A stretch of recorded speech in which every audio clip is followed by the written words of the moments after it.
Okay, so let's solve an example.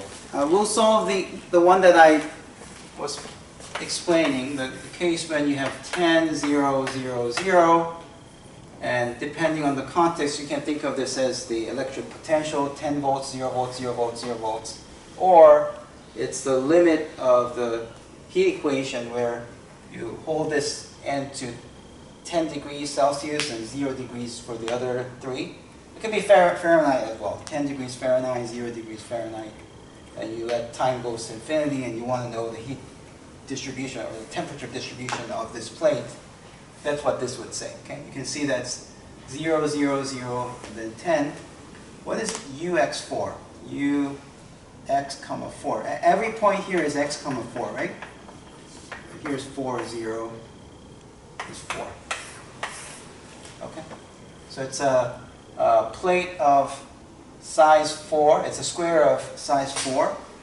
And only at x, comma 4. That doesn't mean this is x. You said ux4 means the upper line? Yeah.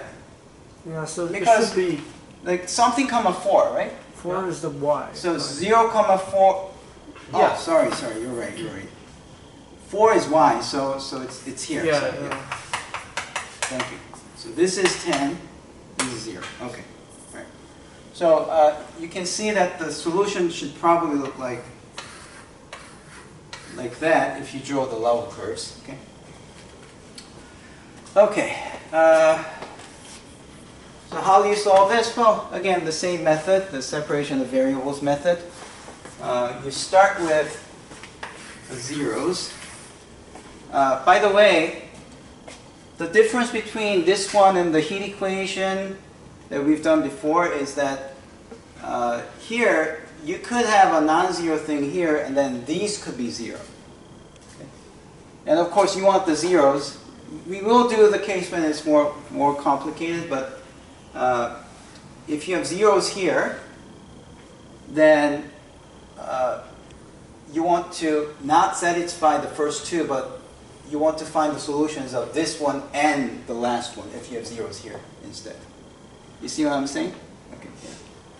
Yeah. And the reason is we like the zeros because it gives you the boundary conditions for the Sturm-Liouville problem, right? The endpoint conditions for the Sturm-Liouville. If it's not 0, then we can't solve it. We can't find all the non-trivial ones. So don't think that I'm just always choosing the first two, but I'm choosing the Laplace equation itself and the boundary conditions that give me zeros. Okay? Okay. So I'm going to set ux, comma y as what? X, X, Y, Y? Yes. Plug that in here. For uxx, what would you get? uxx, what is that? X double prime, x, y. y. Okay. Plus, uyy would be? X, y prime prime. X of x, y, double prime of y. Okay? Now, because we usually like something goes to something, let's move this to the other side. So we have x double prime y. Now I'm going to suppress x and y, but this really means x double prime. It's the same thing as this one, but I'm just going to write like that, okay? Because it's obvious what it is, right? This moved to the other side, so it's negative x y double prime. Okay? And then I should divide both sides by? X1. Just xy. There's no k, so it's just x times y. So we divide both sides by xy. So that after y is canceled out and the x is canceled out, you get x double prime over x equals to negative y double prime over y. And again, the same argument applies. The left side is a function of x. The right side is a function of y. Let me write it. Left side is a function of x only, and right side is a function of y only, right? Now, when can this happen? How can a function of x be same as function of y? Yes? One question. Why you don't care about t for this situation? I've explained the Laplace equation as you send time t equals infinity from heat equation, right? So the function doesn't change with respect to time. I see. Yeah. Also, in the electric field case, there is no time there. Yeah. If you apply 10 volts on this side, this electric potential it's immediately created. Yeah. It doesn't do any time evolution, so there's no t here. All right, so going back to this question, if the left side is a function of x and the right side is a function of y only, Constant. it must be equal to constant. So must equal to constant, and we should name this constant as Negative lambda. negative lambda. Now again, we name it negative lambda because I know that it's going to turn into x double prime plus lambda x. If it turns out that we're doing the case when these are zeros and this is non-zero, then this would force you to solve this other one. In that case, you want to set it equal to positive lambda. We'll do that example next time. Okay. All right. So now what? We take this equal to this and solve for x double prime. So you multiply x to the other side. Move this to the left side so you get x double prime plus lambda x equal to 0. And then also these boundary conditions tell us that x of 0, y of y equals to x of 4, y of y. Both are equal to 0. And since y of y forces trivial solution, we must have x of 0 equals to x of 4 equals to 0. Okay, so it's the same Sturm-Liouville problem that we solved earlier today, which is that lambda must be n squared pi squared over 16, and x of x must be sine n pi over 4x. Okay, so this equation with these boundary conditions together, and the fact that we want non-trivial solutions forces x to be that one with the only time such functions existing when lambda is of these values. Okay. I say these because it's not just single n, but n goes from 1, 2, 3, 4, 5, so on and so on. Right? Okay, so with this, now we have to do what? We got the lambda value. What should we do next? Find Huh? Y, yes, yes. We have to take that and plug it in here. Let's see what that gives us. If I multiply negative y to the other side, we get y double prime equals to lambda y. So that you get y double prime minus lambda y equals to 0. But y is this thing, so you have y double prime minus n squared pi squared over 16, capital Y equals to 0. That's just a homogeneous constant coefficient linear differential equation, second order, right? So how do we solve that? We write down the characteristic equation, right? Characteristic equation is you replace y double prime by r squared. If there's a y prime, we put r, but there's no y prime. And there's a y, so we replace it by a constant. So that you get minus n squared pi squared over 16. And you solve for r. And just by moving this to the other side and taking the square root, you get plus or minus r, right? So I'll just say it here. So we get r equals to plus or minus n pi over 4. So that y of y must be c1 e to the n pi over 4x plus c2 of e to negative n pi over 4. No, it's not x, it's y.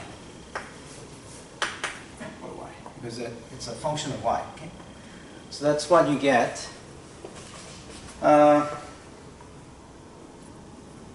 Now, if you use the fact that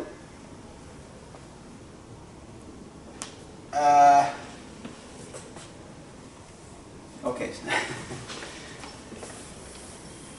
there's another thing that I have to do here. I have to introduce to you something called cosine hyperbolic and sine hyperbolic functions. So sine hyperbolic of x is defined as e to the x minus e to the negative x over 2. And cosine hyperbolic of x is e to the x plus e to the negative x over 2. Now you've seen something similar to this because we were doing it earlier on in this semester.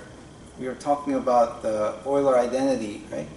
And I talked about how to represent cosine of x using the Euler identity, right? That's how you express this, and we also found out that by doing this, it's easier to do.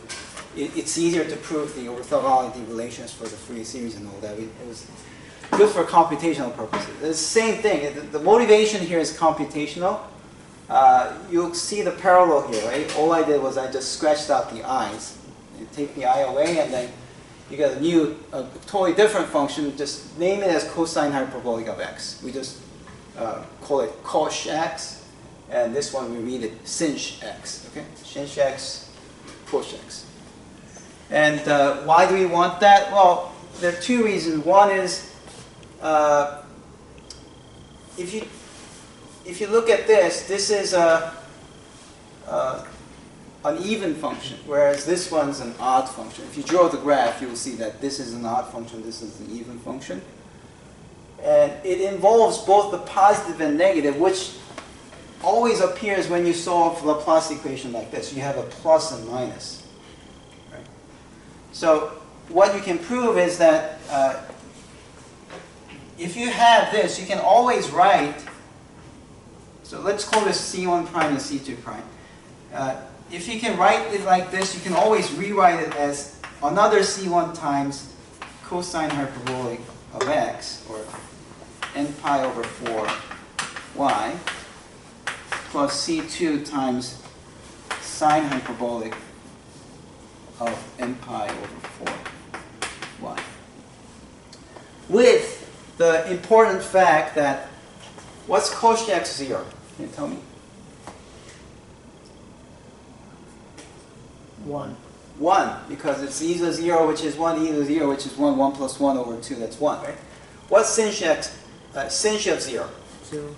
0, because it's 1 minus 1, right? So, just like the cosine of x being 1 at 0 and sine of x being 0 at 0, it has this a similar property. Of course, aside from that, other values are totally different. They only are identical at 0 because basically you're taking the sine and cosine functions definition by the Euler, and you're just taking i's away. That's how you get these. Okay. Another thing about this is that because it's very similar to this one, you have all the trig identities that gives you another set of identities between here. So that's also a plus. See, rather than trying to work with these, which often is complicated, if you use cosh or sinh, the calculations become easier. So we're going to stick to cosh and sinh for the Laplace equations. Every time you use Laplace, we're going to use these, right? Okay, so the outcome is that since I have the x and the y, the outcome is now that uxy is, it's a C1 cosh. Oh, you know what? Here's another thing I want to do. I said only the first two. I want to include this one now. I can include this one because that's 0 too. Okay. So if I include that, what is ux0? Ux0 is x of x, y of 0. That has to be 0, right? this condition, if you say u xy is xx yy, then ux0 would be this, right? So you rewrite like that, and if this is 0, which one should be 0? Y. Y0 has to be 0 because xx0 gives you trivial solutions, right? So y of 0 must be 0, so that if you plug in 0 here, you get y of 0 is 0. What do you get if you do that? Quotient of 0 is 1. So y of 0 is equal to C1. C1 only. C2 times 0 will be 0, right? So C1 is equal to 0, which boils down to saying that y of y must be just some constant times sine hyperbolic of n pi over 4y. Okay? So I now managed to satisfy all but this last one. Do you agree? Okay. And because such functions look like function of x was sine n pi over 4x, and then for the yy it's some constant times sine hyperbolic of n pi over 4y.